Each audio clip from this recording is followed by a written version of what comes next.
Hi everyone, Ronan Segal, your accordion teacher. I'm here with my friend John Williams, clarinet player for multiple bands. That's right.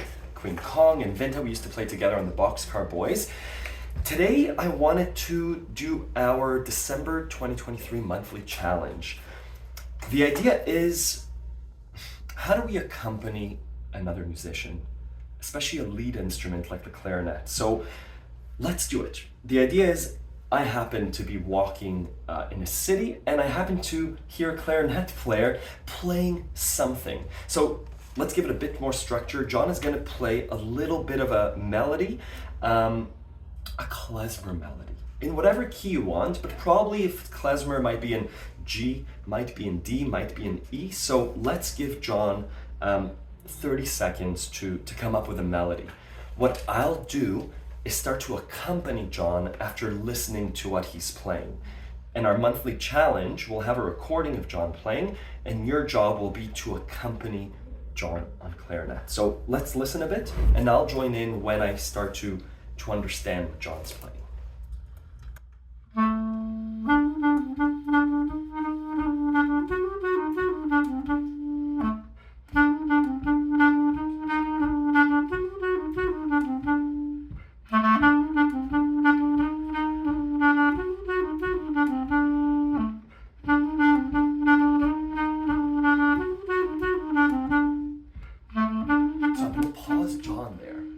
Never stop in the middle of someone playing, but this is important. So I want to explain what I'm feeling as someone who's going to accompany John.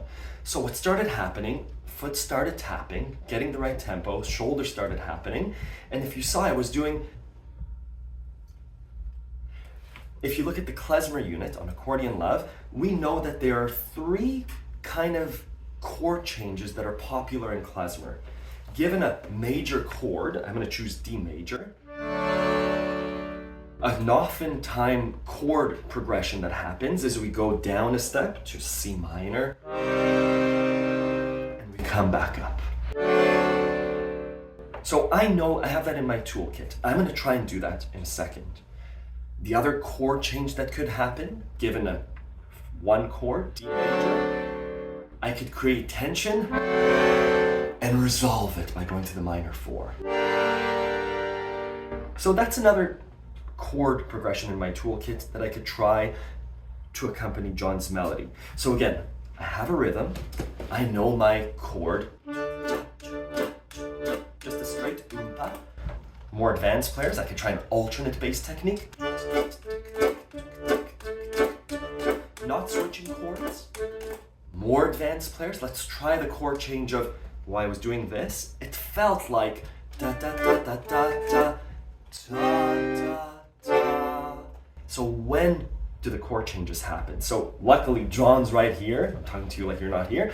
I'm going to get John to keep playing, and very quietly I'm going to see if I could match the key that he's in. It's a D major.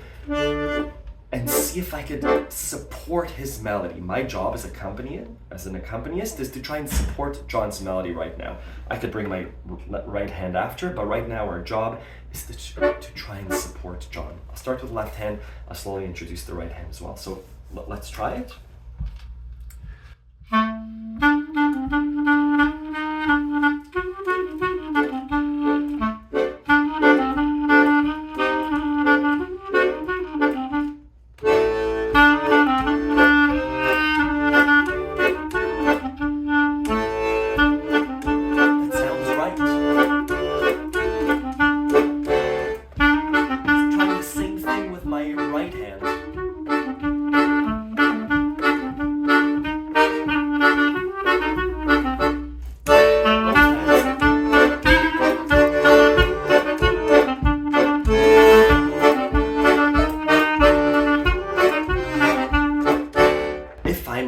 Feeling more experienced. So did that sound nice in terms of supporting you? Sounded great. Wonderful.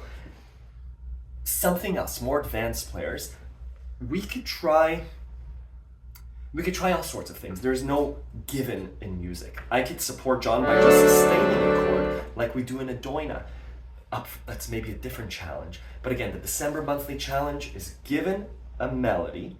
I'll record that melody that John played solo before. See how you can support him.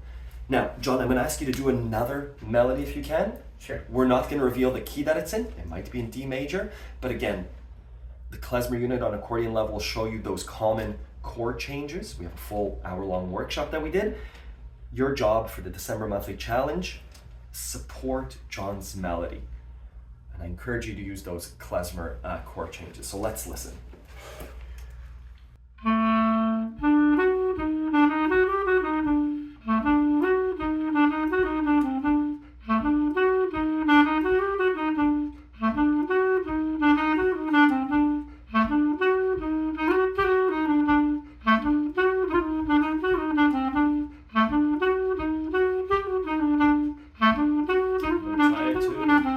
Beautiful. So again, we can take it really easy or it can get more complex, just like figuring out a song. But yeah, let me know if you have any questions. John, thank you for doing this. It's always a pleasure to play with you.